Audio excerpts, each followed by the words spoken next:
The report came out of the Center for Civil Rights Remedies at the Civil Rights Project at UCLA, and it draws on data that's a few years old from the 2017 to 2018 school year from the Department of Ed Civil Rights data collection. Then I'm gonna talk a little bit about DRW's project based specifically on Wisconsin, in Wisconsin, analysis of not only the Wisconsin data from this report, the national report, but also looking at other data that we can get our hands on specific to the state. The reason we did this is because we saw this report and saw that Wisconsin's not doing great in a lot of the areas that the report talks about. Different districts are doing different things. Some districts are going to get singled out in this presentation as having standout data in one way or another. But what we're trying to do with this project is draw attention to this data and draw advocacy towards these problems that we're seeing. And then Joanne is going to go into what DPI, Department of Public Instruction, is already doing. They also have this data, some things that they've done in the last 10 years or so, or less than that maybe, to work on this, as well as federal efforts as well. We're going to talk about recommendations, stuff that we'd like to see happen that might help with this. And then we have on there discussion questions at the end, but honestly, this should all be discussion, so jump in. We're a small group. I don't have a rhythm, so don't be worried about breaking it. Great, so has anyone heard of this report, read it, familiar with it at all? Disabling Inequity, a little bit? Okay. So it's a very long, very detailed report, and that's just the written stuff. There's also a ton of data that they collected, crunched, divided. So the goal of the report seemed to be more or less to show how the inequities of students with disabilities are often overlooked, to draw attention to them. It also reveals, I don't know if this is a surprise, but that there was inadequate support for students with disabilities in schools before the pandemic, but that it's likely to be made worse by the pandemic, and summarizes the specific disparate impact by race and by IDEA status or special ed status. It's in 3 parts. Part 1 talks a lot about 504 only students. 504 plans is that, I'm sure we have a lot of special ed teachers here, so that's probably a pretty familiar term. But for those who don't know, there's a large group of students with disabilities. The districts are supposed to identify that they don't necessarily need special ed or specialized instruction. And so they can have something called a 504 plan instead for students who do have disabilities that limit one or more areas of their life, but again, they don't need specialized instruction specifically. And districts are required to give these students, even though they don't need special ed, a wide range of support and services so they can access their education. What Dan Lozen and the other authors of this report saw in the country is that nationwide, we don't write a lot of 504 plans compared to maybe what we should. There's very few 504 only students in the country, and Wisconsin is especially bad, if you want to call it that. In the report, Disabling Inequity, they do posit that that is a bad thing, that there should be more 504 plans written for students. The second part of this report looks specifically at special ed students who have IEPs, and 3 aspects of their experience: discipline, referrals to law enforcement, and chronic absenteeism from school. And the third part of the report makes recommendations for federal policy to make this, the problems that they're seeing, better. Did the report highlight any information comparing 504 plan implementation between rural and urban? That's a good question. I believe that was, I don't remember seeing an indicator on that in the data. That primarily they were looking at the intersection of race and disability. So, yeah, there was one of the spreadsheets went district by district, but they didn't give a way to group them by the size or by rural and urban. So I don't believe that is part of the report. I could double check and see what, see whether that's something that we missed, but my memory of the data at this point is that they didn't pull that out. Neither did they pull out socioeconomic level. Right, but that would be helpful, information to have. I'm not sure if there's a way to look into that more, but.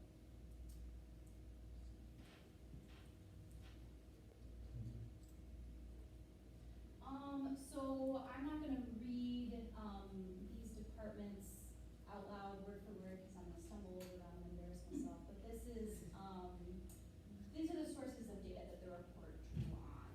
If you're more interested in checking out those graphs and that data collection, please let me know, after the presentation. I'm happy to forward that along. But this is what, Dan Mosman and Racine and, Paul Martinez looked at to crunch this report. Yeah, and if you look up, just Google disabling inequity, and that phrase is pretty specific to this report, and can get you to the page that has both the report itself, but then also links to that. If you're into data crunching, the links to the spreadsheets that they used. So it's all right up there on the web. We just dug into it a little bit.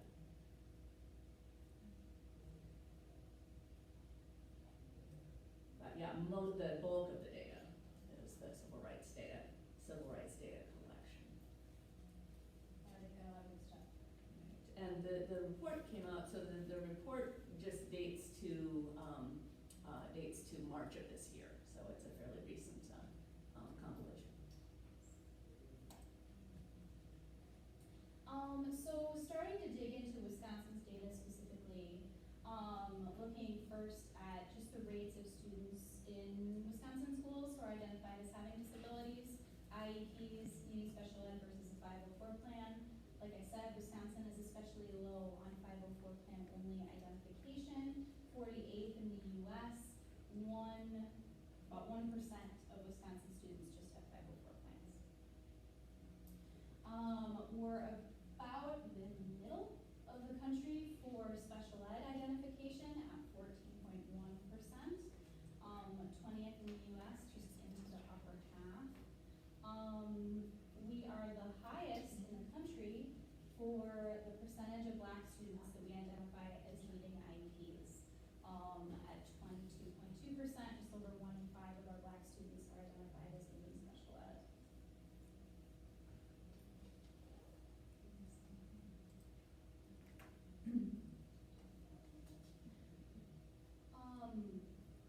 So digging further into the discipline disparity, everybody in this room knows that this exists. That's part of the reason we're here, to try to learn more about this and make it better. It's bad in Wisconsin, it's bad. Nationwide, the report talks about how students with IEPs miss roughly twice as much school, because of out-of-school suspensions than students without disability. The denominator here is days lost per 100 students in a given school year. In Wisconsin, that rate is doubled. Students in special ed miss 4 times as much school as those without, because of suspensions. This last statistic is just as startling. It removes disability. This is just a race disparity statistic. We're the 5th worst state in the nation for our racial gap with out-of-school suspensions.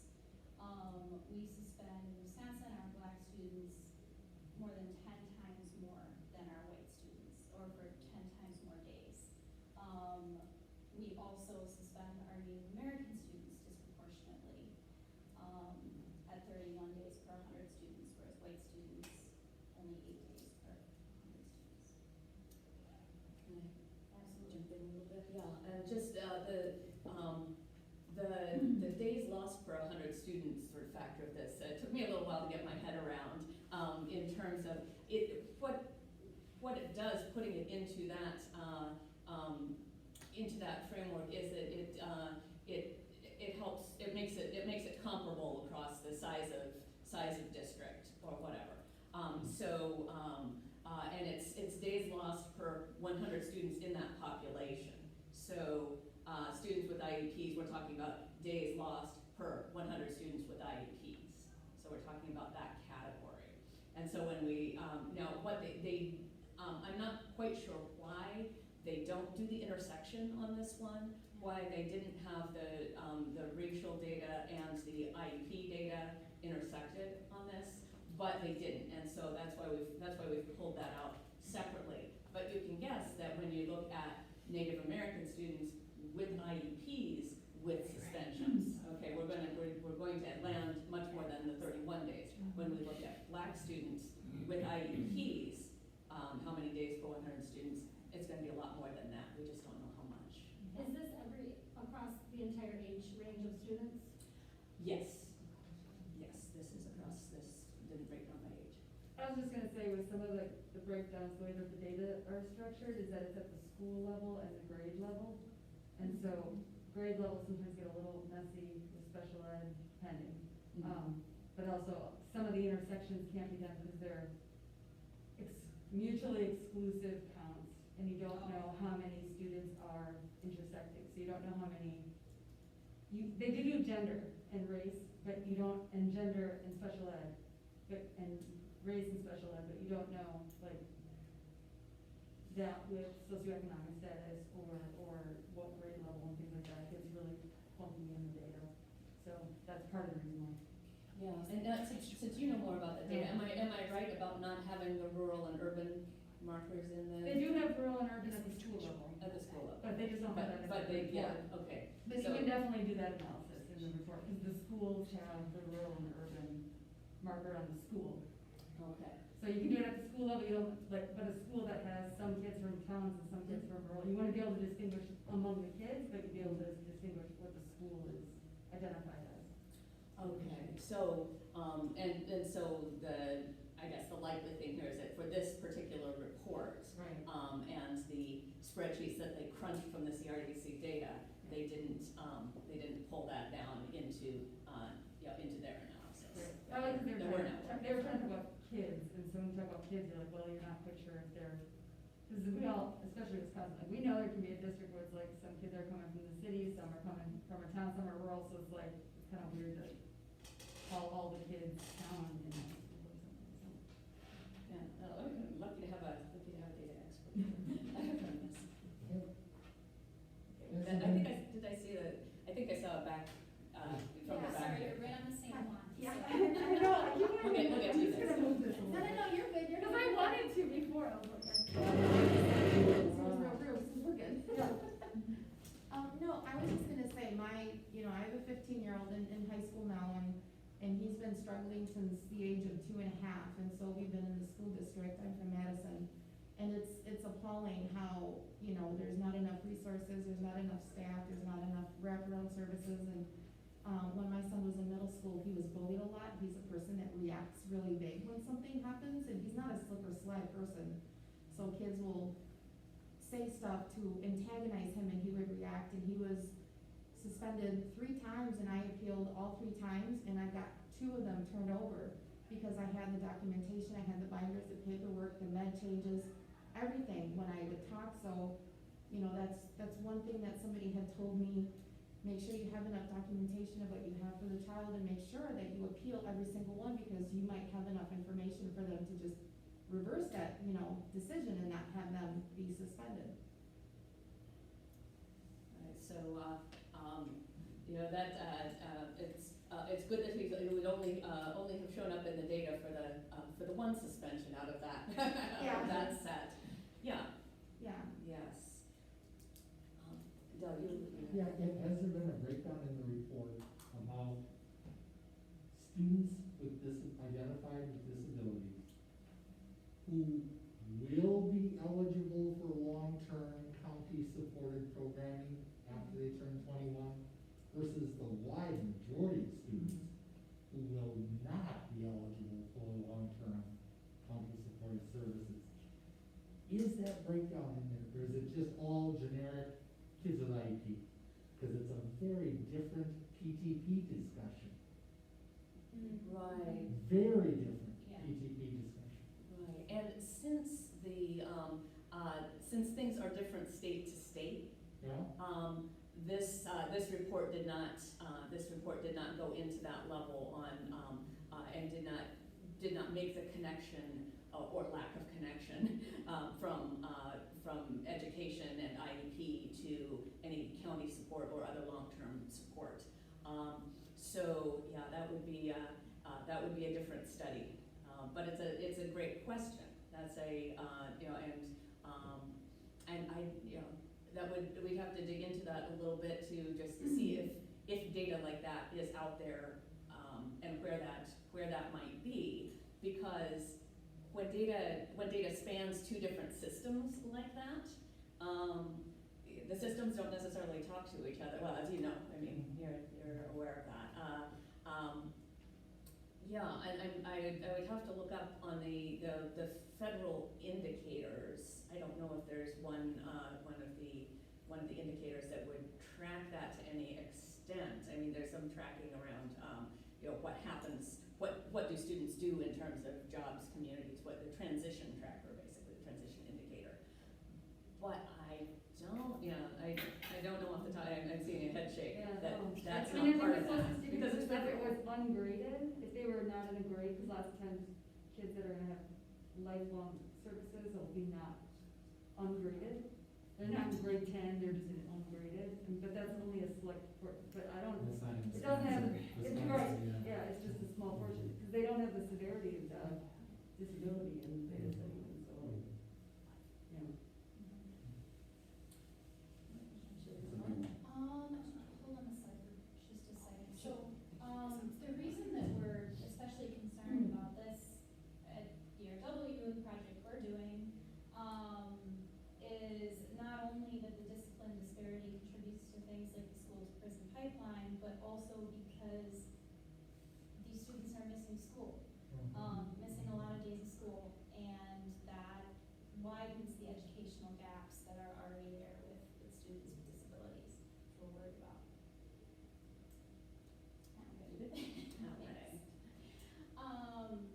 So we also looked at specifically referrals to law enforcement, and arrests that are happening in schools with students in special ed. The report identified something that, again, we probably already knew, which is that there are excessive rates all over the country of referring students with disabilities to law enforcement, calling the police, calling SROs on students with disabilities for misbehavior. There were a few districts that stood out. In Wisconsin, their statistics on this particular thing, Rhinelander had the most high school students, secondary high school, right? Or is it high school? No. Secondary section. It's high school. Most high school students in special ed refer to law enforcement, 1 in 5. Students with IEPs were referred to law enforcement in Rhinelander. In Beloit, more than 1 in 10 of their special ed students were arrested. It was much higher for students, black students with IEPs. And Sunburn was also singled out for the extreme difference between black students and white students. 1 in 4 black students with IEPs were referred to law enforcement compared to about 1 in 20 white students. So it's worse for, we know it's worse for black students, it's much worse for black students with IEPs. From not being inside a school, like what triggers that report of referred to law enforcement? I'm thinking like when we have police officers in our schools, a lot of times they're brought in a less formal way to interact with the students. So I'm just wondering, like at what point, what qualifies as a student being referred to law enforcement? And I think that I'm not 100% certain on this, but I think that this is it counts if they, it counts if they say it counts, yeah, it counts if they write it down, it counts if it goes into the record, that the law enforcement officer is reporting back to the police, you know, to the law enforcement organization in the district. Because one of the things we've noticed is having an SRO in the school, their involvement with kids of color is way higher. Even their informal, you know, requests for involvement from office, or even at the elementary level, the office asking our school resource officer, can you come by and talk to this kid? Now that doesn't count as a referral. They're not writing up a police report, but they're having police involvement at earlier and earlier ages. And that's not even reflected in those numbers then. Because it's only when a formal like report happens. That's a good point. It may very well be an undercount. I suspect it's a huge undercount. Right. Right, well, and, you know, when you have a law enforcement officer in the school or in the school system available to go back and forth and do that, and that's something that hadn't quite gelled with me, is that you might have SROs from the high school go talk to, getting called to the lower grades, and probably in situations where you wouldn't call to have somebody come in from the police station, right? Right, and that's, I mean, I'm in Stoughton, that's our district, we have right now we don't, but we had a district SRO, he served all the schools in the district, so the 3 elementary schools, the middle and the high school. And my son, for example, in 4th grade, had the SRO brought in to restrain him.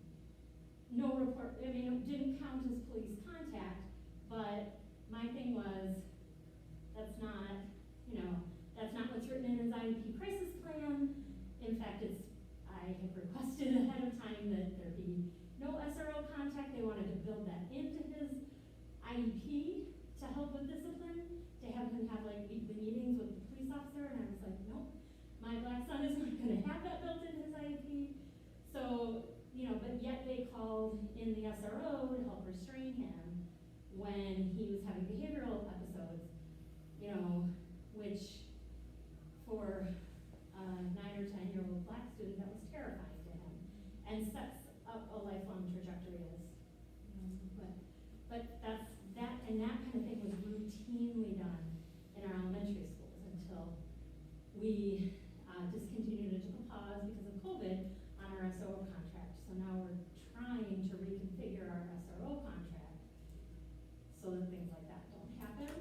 But that's the kind of, that's the kind of thing that was routine. I mean, I know at least hundreds of families because we're small, right? But I know maybe 50 families in Stoughton that had that experience, all their children are covered. So. Yeah, and we've got, we'll be talking both about restraint and seclusion and about police and schools as we come to our recommendations and on ongoing efforts part. But yeah, thank you for sharing that. That may actually be my next slide. Well, that was just, that was a total perfect meeting. So DPI collects restraint and seclusion data from districts around the state. There are some limitations to this data that we're bumping into. The most recent data available was from 2019 and 2020. Some of that would have been affected by COVID, no? 'Cause Yes. yeah, so that's a limitation of this data, for sure.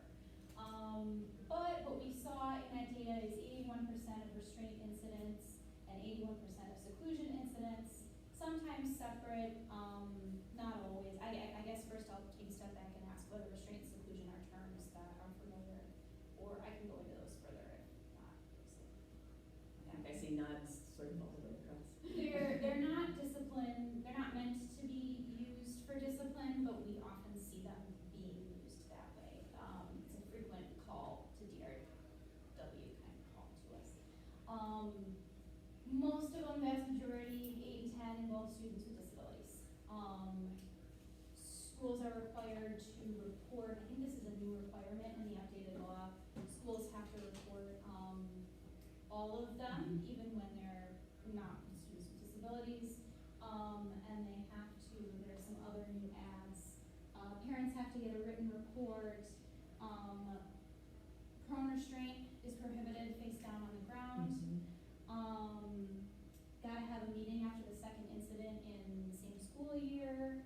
And then we've got to report to DPI by December 1st. Those are some of the changes. Some sections only apply to students with disabilities. Is it true? Maybe? Well, Yes, the for fact the that there's an IEP IEP stuff, right. meeting required. And some, but the law in general applies to all students.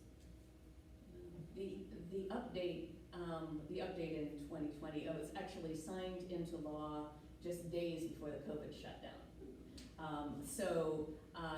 Districts that have not been meeting in person will be dealing with this now as in-person school starts.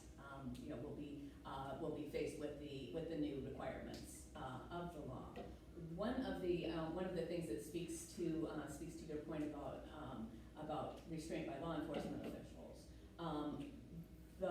We encountered some districts that were bringing in the SROs or bringing in the law enforcement folks because of a misinterpretation of how the restraint seclusion law had already been.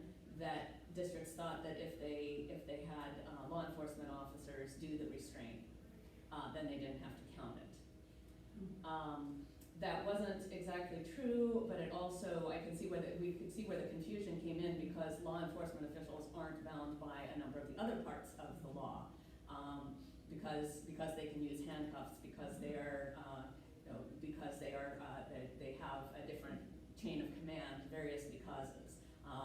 But the update to the law did specify that restraints and seclusions by law enforcement officials are to be counted in the overall data.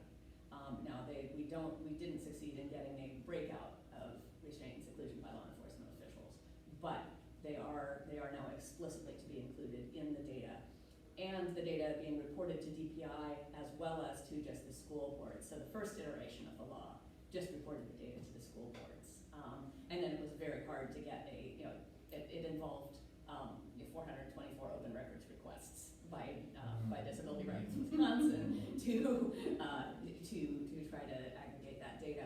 It is now all collected by DPI, which is why we have the 2019-2020 data that is available online from the Department of Public Instruction.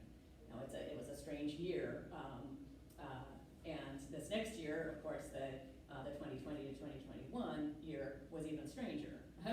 So it will be a while before we get really comparable data in terms of how are we doing.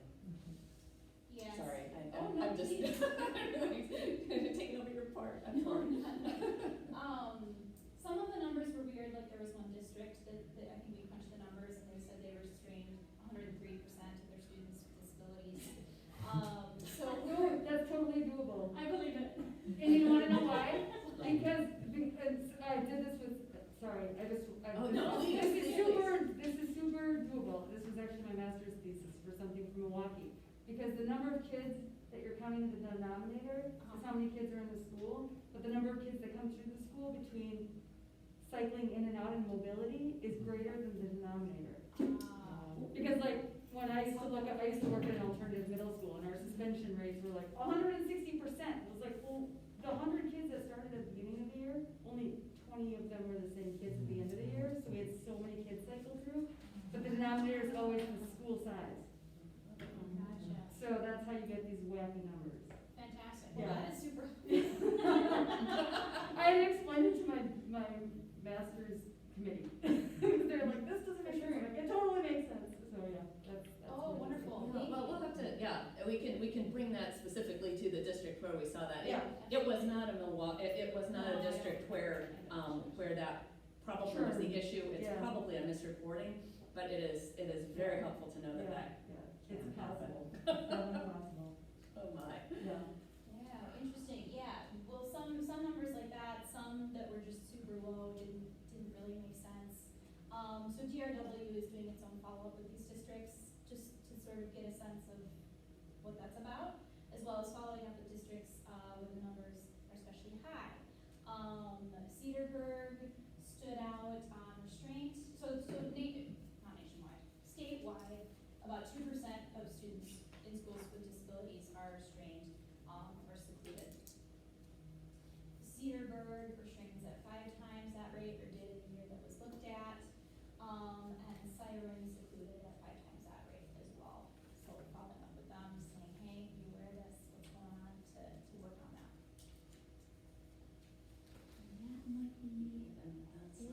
Are all of you done with that? Yeah.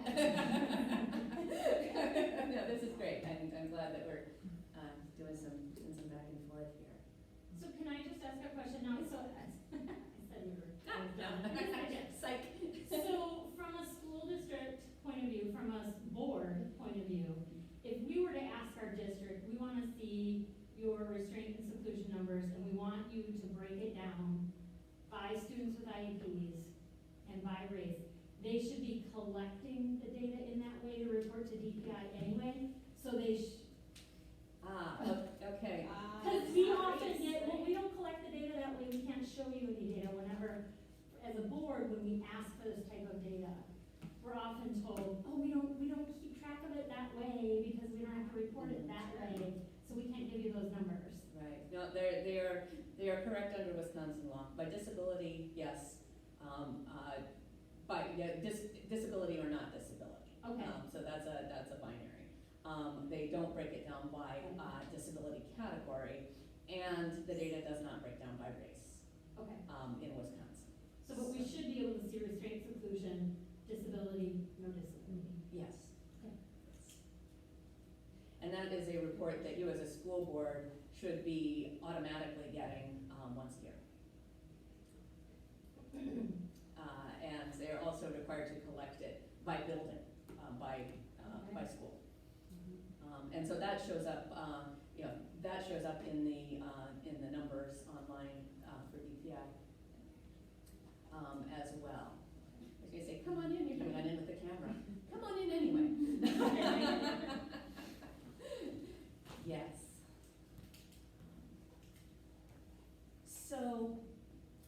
So this is the point where we sort of jump from data to what sort of things are going on. Do you want to sort of trade spots here? I'll stand up and wander around a little bit more. So some of the things that have happened at the Department of Public Instruction was there was a discipline task force in 2013 that sort of focused on the disciplinary issues, had members focusing on the the task force was not specific to students with disabilities, but there were disability community representatives on there, as well as from the racial equity lens. Some of the efforts that then aligned with that, the top recommendations involved some data collection and some updates in how DPI was reporting things on WiseDash and around discipline, and then also a significant effort around alternatives to expulsion. The alternatives to expulsion piece. We were kind of hoping that one of our other members might show up. One of our other team members was going to come and attend and have all the backstory on that. But a little bit less so with our specific involvement with that.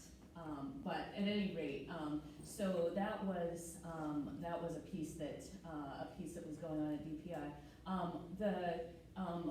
Racial equity in special education kind of rose to a high level of conversation in 2018 then, which was a long conversation around criteria for identifying the disproportionality in special education. So in identifying and then placement and then discipline as well. And so lots of conversation about sort of what specific numbers and what specific thresholds do you say that you've got disproportionality at? Now I'm seeing some nodding here. Were you involved in that?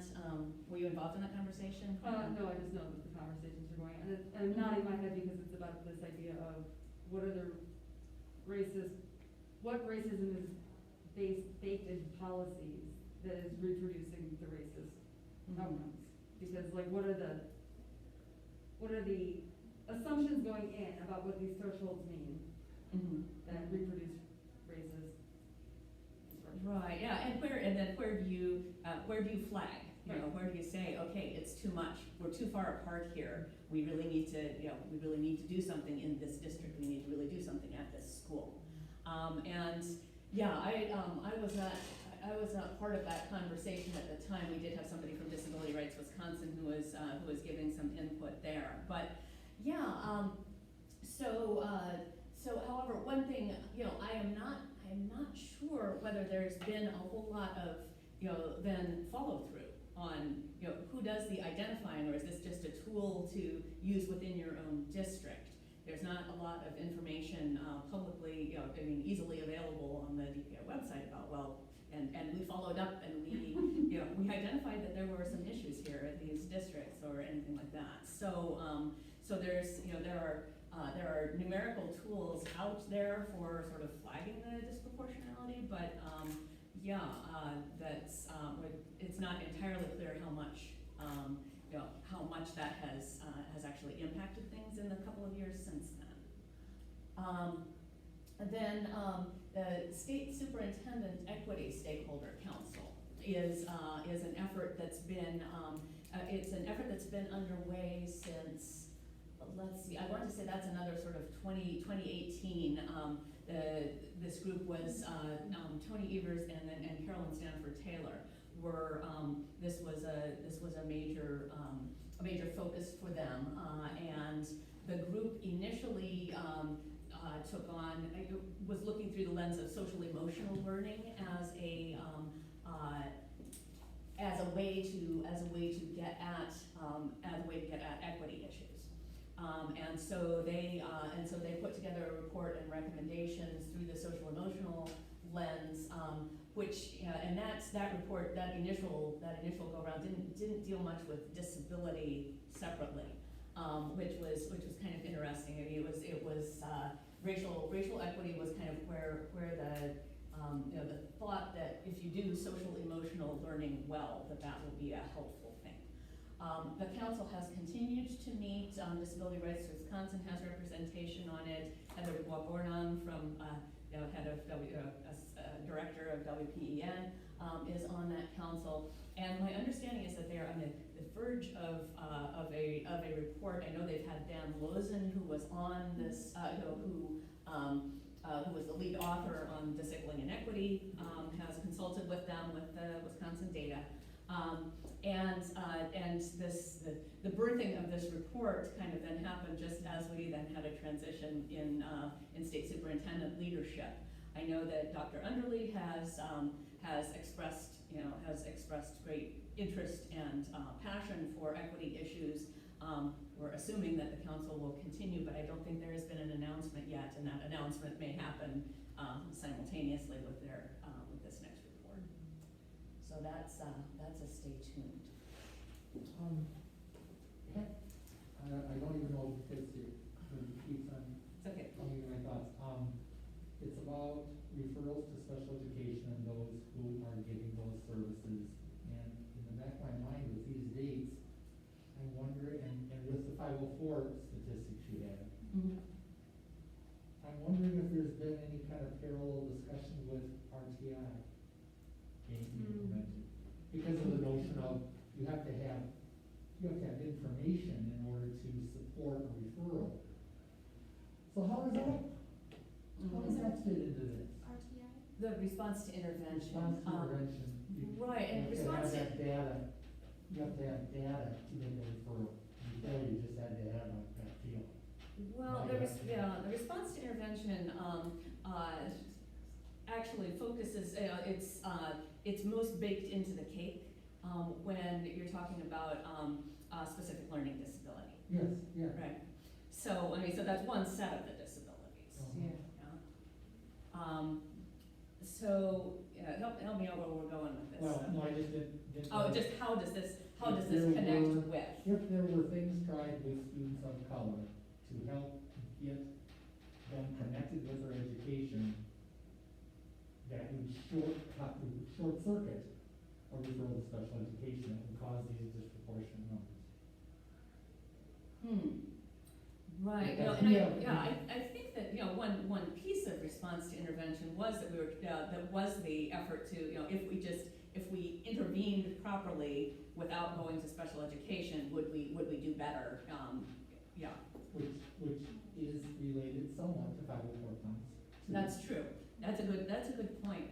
Yeah, one thing that we've been, the Disability Rights Wisconsin, I mean, it's in a way, it's hardly fair because what we get are people who call us when they're on their last nerve and at the end of their rope, and we never get the call saying, hey, Appleton did great. And, this district is wonderful, and we appreciate them so much. We don't hear that because we're getting called with the problems. One set of problems that we do get are families who are frustrated with the response to intervention being used as a gateway that, it's just dragging on and on and on, and my kid's not getting referred to special education because there's all this stuff happening in front of it. So yeah, response to intervention is there's a double-edged sword there. Yeah, well, you follow all the rules, there isn't that dragging on, but you've got to follow the rules. Right. Coming up here. And, as I look at all of this data, one of the things that I'm continually remembering is, when my kiddo was first really struggling in school at kindergarten and first grade level, and I was pushing to get him assessed, what the school told me at the time was, we're gonna do a lot of whole classroom interventions. This whole classroom's struggling with some of this stuff. We're doing some whole school interventions. Why don't you hold off? Because we don't want to label him for life as having this problem.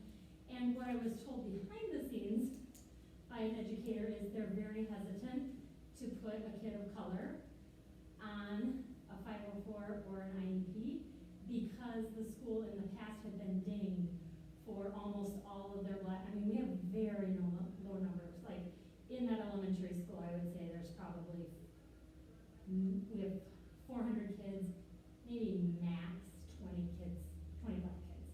And in the past, all of them were on an IEP and they had gotten dinged for that. So now the school is very sensitive to that, and in our experience, sort of delayed getting him on an IEP when he really needed one. And it was years of, let's try a whole classroom intervention first, and then it was needing an RTI, and then it was all these other things. So I think, as much as I'm really grateful for data and knowing about these disparities, I also think that that's the risk of calling out schools, because I think there's so much more control at the school level than, it's not, sometimes they're just not black and white, and so the schools try to work the numbers as best they can. Yes, it's adage about lies, them, lies, and statistics. Yeah, and it stops being about serving the kid Right. and making sure that the kid gets what they need. It's a super tough balance because we know there's over-identification of students with disabilities among students of color. We know that. But there's also, and we don't want it to be disproportionate. At the same time, we want students to have the services they need, and we want those disciplinary protections that come in when you're in special ed. So it's tough, exactly what you're saying. It can go too far the other way. I'll just say this as a real, I'm only sharing these things out loud when I know that a lot of you have different districts and things that you're working with. If it's anything for just like one of you, I'll just say that. But especially for districts where there's very low numbers of students of color or students speaking a language other than English at home or whatever, name your subcategory, right? Part of the federal law is that if there's less than 10 students in that subcategory in a school, the school does not have to report it out. So if your school is teetering on this, like, there's 7 kids identified, we don't have to report them. If there's suddenly 10 kids identified, they have to report those numbers. So if there's a school where there is a teeter on a very small subgroup, if you suspect that they're punting the ball, just remember 10. And it's a federal law to protect kids, Uh-huh. but, Right. it also has consequences of throwing kids into the shadows, so I just wanted to share that. Okay. And it's at the school level, not the district level. Okay, let's keep moving here, just to look at some of what's going on the federal level, because there's actually an interesting dance happening right now, around, federal guidance around non-discriminatory administration of school discipline. So, if to go back to 2014 for the original Dear Colleague guidance from the Office of Civil Rights at the Department of Education during the Obama administration that laid out guidelines around identifying disproportionality and being and working to mitigate disproportionality in racial disproportionality when it came to administering school discipline. Milwaukee Public Schools actually got caught in a compliance review that was following up on that. That was the one district in Wisconsin, I believe, that had a compliance review sort of in that category. You know, hop ahead 4 years to 2018, and we've got the Trump administration rescinding that guidance and saying, no, we're not looking at race, we're just administering discipline as we see it, and you don't have to look at this anymore because the guidance is gone. The Biden administration then signed, President Biden signed an executive order like in the very first set saying we're going to look at this again.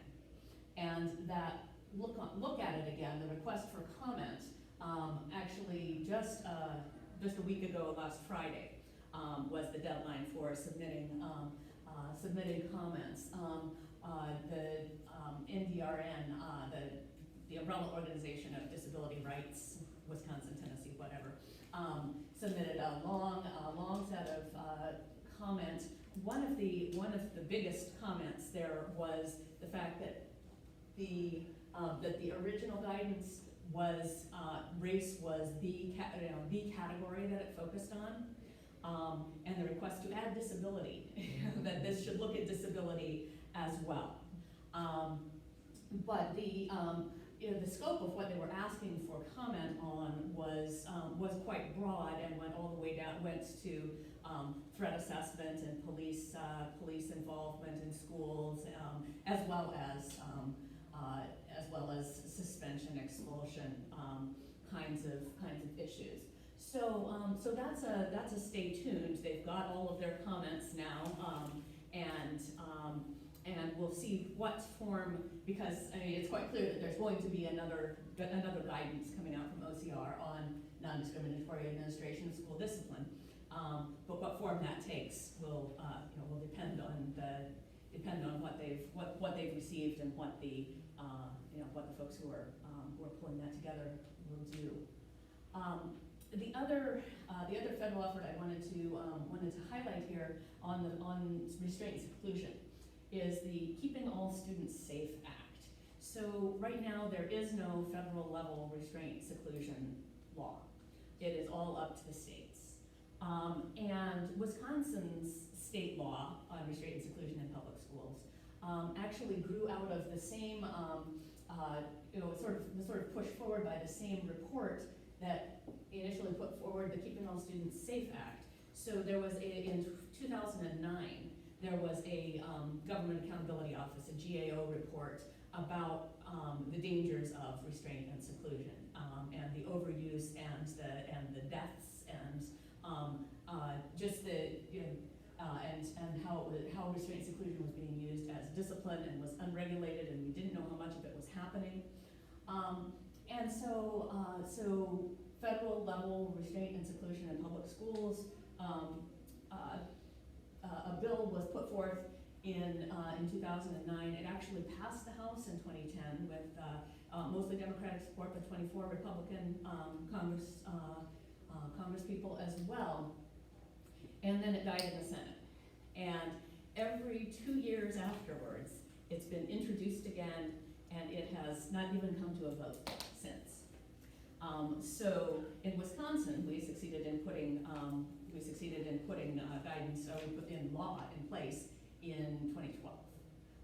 But we're still struggling on the federal level, and what happens from state to state is an utter mishmash, and there are states that have no law on this at all. The act has been proposed yet again. It was introduced at the end of May this year, and the pieces of that would impact Wisconsin in particular would actually ban seclusion. That's the top one. There would also we would get the data by race. The data taking would go down, would get the race and the gender levels as well. But that is, it's, we definitely need something at the federal level, and it would, strengthening it is all for the best. I think that this is, that given the current climate, it's going to be a hard sell again this time. But we'd really like to, from the Disability Rights Wisconsin perspective, we'd really like to see that happen. How do safe spaces and sensory rooms fit into that discussion? So the seclusion definition involves shutting and holding a door such that the student cannot escape. Even if they tried to push that door, they couldn't. Now, sensory rooms and safe spaces, I mean, those are fine. If you don't include in that, if you don't include in that definition, if that room does not have a door that you're holding closed while the kid is throwing themselves against it. At one time we didn't have a definition, so it was helpful to update them. Right, yeah, and there's definition around restraint too, that just escort is not restraint, but stopping forward movement by force is. Prevent movement. All right, so we're coming to the end of our time. I'm just going to go through recommendations fairly quickly because our sort of top level recommendations are actually pretty basic, and it made me, when we were getting our keynote, kind of made me think of, there's some really basic things here, and funding is huge. We've been talking about 60% level special education funding reimbursement in Wisconsin for forever. It was originally 60%, and that was because the 60% was going to match with the 40% for IDEA, for the federal piece of it, which we have never lived up to. And so in Wisconsin, we're at 28%, and the latest passed the 28% reimbursement, and this latest passed budget will get us possibly to 30%. IDA at the federal level has sort of bounced around in the teens. So we're having to make it up. We're having to make it up in property tax and in the districts are having to do this. So these are so basic, but we're a long ways from them yet. And then kind of the new one, potentially both at the state and federal level, and this is a big one from the report, is to provide some sort of funding for 504 plans. I mean, right now that's just not there. And so Wisconsin, we could do a lot more to support students if we had funding specifically to do that. And both on the sort of the DPI level, because right now it's not a DPI thing. It's ask DPI about 504 plans, and they'll send you to the Office of Civil Rights. And if you want to do a complaint, you go to the Office of Civil Rights office in Chicago.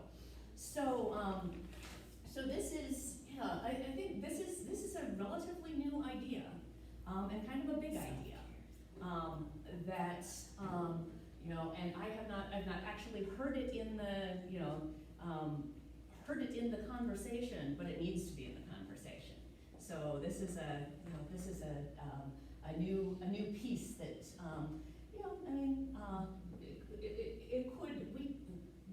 we could easily, we need billions of dollars to do it right. So that's sort of these basic funding pieces. We can pop forward to the next one. Staffing is more funding for many of these. The fully staffed pupil services, smaller class sizes. You know, I was in a session about reading this morning, well, and Dell was in there too, yeah, about reading and writing instruction, and we were hearing from the teachers, I was hearing from the teachers in my small group, yeah, there are so many things we could do if we didn't have 28 kids in the classroom. And those numbers sort of moving up all the time. So the smaller class sizes piece. Collaboration for inclusion for students with disabilities, co-teaching being one of the major, one of the major pieces that I know a lot of districts, a lot of schools are trying. That takes funding too.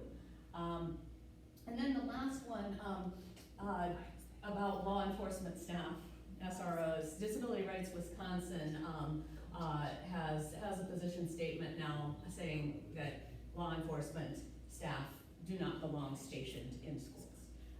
That the harms of having that law enforcement presence far outweigh any perceived benefits in just having them, in having them there that quickly. And that, we're not saying that law enforcement should never interact with schools, but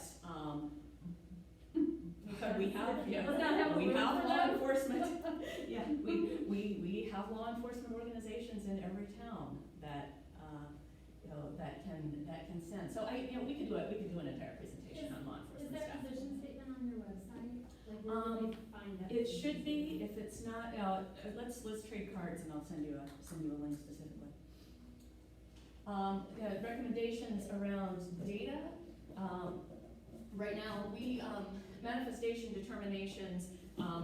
That's and probably all of you know this, but the protections around discipline that Lydia was referring to, that a student with an IEP or with a 504 plan has a right to have a hearing on whether the behavior that is being punished, being suspended, expelled, was a manifestation of the disability.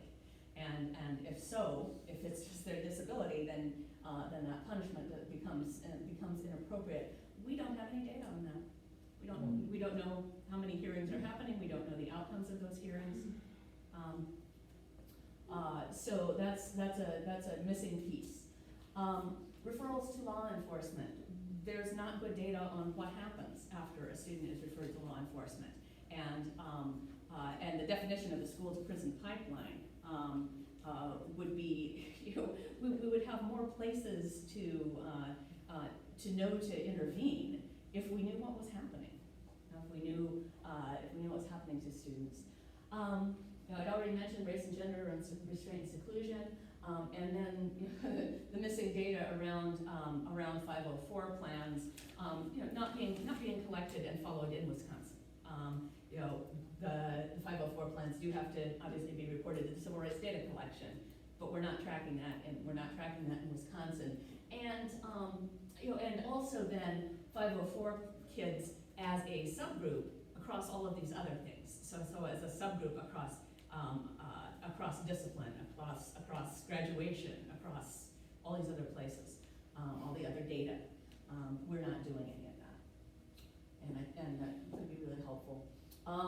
Restraint and seclusion, just the implementation of the quite recently signed statute, the ongoing data tracking and assistance for the districts that are doing too much, and then the Keeping All Students Safe Act at the federal level. And I think that was the last slide, and we surely appreciated the questions during. What else can we address in the last couple of minutes here? Questions that came up for you. On the notices, isn't there a box for manifestation to be checked? On one of the notice forms. Notice for what? Meeting notices, in part of the portfolio of notices for special education meetings. What is that meeting? I What is thought the meeting there was about? a check mark. Oh, yes. It I thought probably there was a is. box for Like on an manifestation. IEP invite? Yeah. Yep, yep. So that'd be a way Probably to so, but it should be easy enough to collect. But collection happening, yeah, Right. we're not Oh. aware of it, and I'm looking to our data person Yeah, back no, there. I didn't write it down, because I never even heard the phrase before, I just knew you Oh, okay. you could object to it, but I didn't know that. Yeah, that was the phrase. yeah, So they- I've never seen it before, so. Okay. But it sounds like it's there. Seriously? Yeah, oh, that's true, absolutely. Yeah. It's Yeah. there. Well, and we may have to dig a intent of little the bit meeting, deeper the and meeting is for talk to some DPI folks, and is it just getting, is it collected and hidden somewhere that it's not public on Price Dash, and you'd have to know to send a data request? But, you know, but if it's being collected, there should be some form of that that is accessible too, that can actually be used. So I have a question. It sounds like you've taken the Wisconsin data and you were able to give us the outliers. If a particular district wanted to look at that data for their own district, how would they access that? The data on restraint and seclusion specifically? Like from the disabling inequity report? Joanne, correct me if I'm wrong, but that would, I think the easiest way to do that would be to go right to the civil rights data collection. And I can think search that- your district. That's one way to access one set of the data. Okay. The disabling inequity spreadsheets slice and dice it differently. Okay. And so that's the Google search for disabling inequity, Okay. will get you to, That will get you to their data. that will get you to the report, and on the page with the page with the report is also, you can download the files. Now, the restraint and seclusion is separate, and that's a DPI, but, yeah. All right. Oh, I was just gonna, just a point I'm wondering is the impact of the choice program in Milwaukee and Racine, and the consequence of that is perhaps over or disproportionality in the public schools. Yes. Okay. You're right.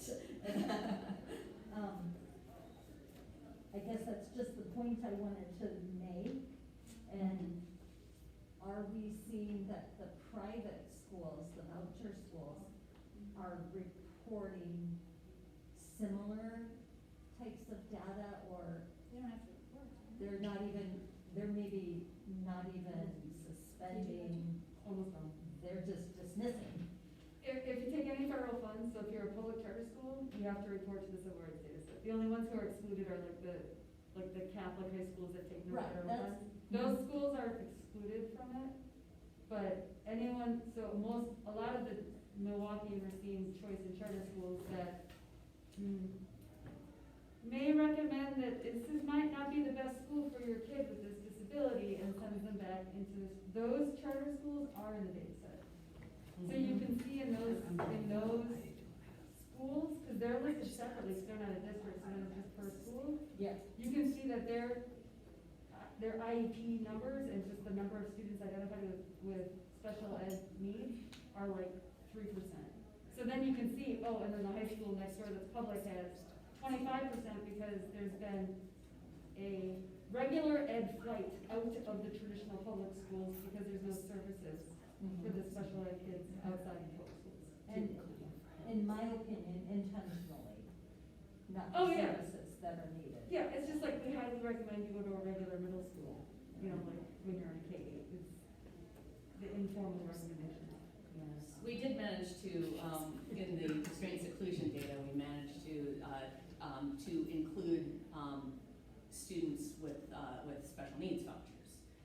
So the private schools do have to report restraint seclusion data, if, on students with special needs vouchers. Also, if a student is, district placed in a private school, restraints and seclusions need to be reported, but that gets wound back up into the district's numbers. So you don't get the numbers separately from that private school. Because it's the district that's providing the service, so the district has to report. Yes.